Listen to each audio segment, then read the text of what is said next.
When I was younger, my mother once told me, "Joey, never approach a white mane Lionel with your weapon drawn." And at the time, I didn't know what she was talking about.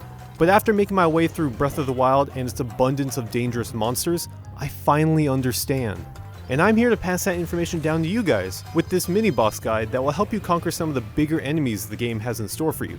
Most of the mini-bosses in the game will drop a bunch of cool loot, so bring your finest weapons, brush up on your combat skills, and check out our cooking guide for the best stat boosts, because a-hunting we will go.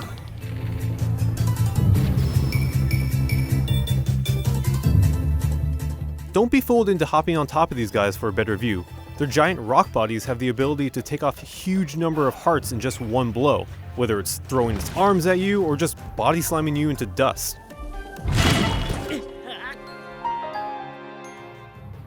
But find the growth on their bodies, typically located on the top of their heads and look very similar to mining nodes, and then fire an arrow at it to stun them.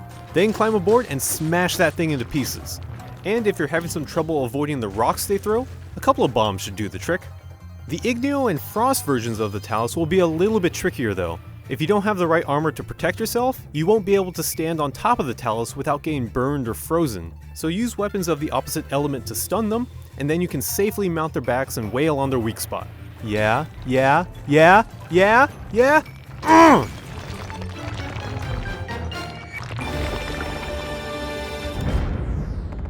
Oh, and don't forget to pick up all the sweet gems they drop. These sand creatures are like the aliens from the movie Tremors. Step on the sand near them and keep an eye out for that question mark prompt hovering over their head. In order to stop their advance, you'll need to hop on anything that isn't sand, so hopefully there's a rock nearby, because the last thing you want is for them to catch you. The key for them is to lure them to the surface, so throw a sphere bomb and let it roll around, attracting the Molduga. Then wait for them to emerge from the sand and eat the bomb, and then you can detonate it and stun them for hits.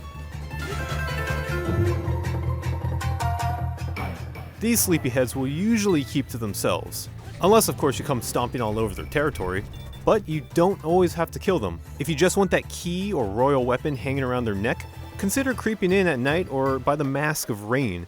Then activate some stealth buffs, and you can climb onto his belly to take his belongings. But in case you do wake him up, we've got a backup plan.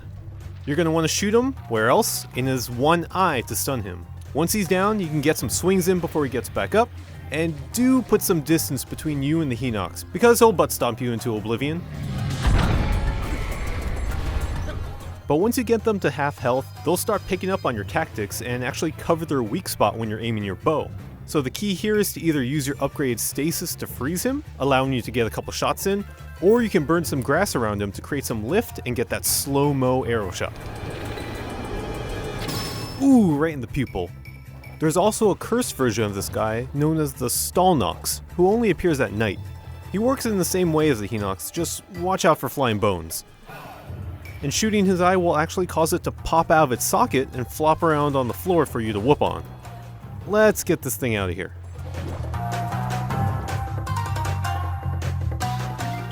And finally, there's the Lynel, the four-legged centaur dudes that pack a mean punch. Despite being the strongest out of all the mini-bosses, you're likely to encounter them fairly early in your adventure. They come in an assortment of colors and flavors, starting with red for the simple but will still kill you, then moving up to blue for the will definitely kill you version, and finally topping it off with the white mane Lynel, otherwise known as the I'm just gonna go that way. But they're not indestructible. In fact, a well-placed arrow to the face will stun any Lynel long enough for you to get some solid hits in.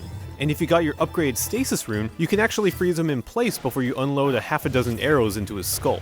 Stunning a Lynel with a headshot will also allow you to climb aboard his rear end and attack him there. The attacks you do while mounting them will deal full damage, as well as cause no durability loss to your weapons. So equip whatever massive blade you've got in your bag and swing away. So those are some of our best practices when it comes to the mini-bosses in Breath of the Wild.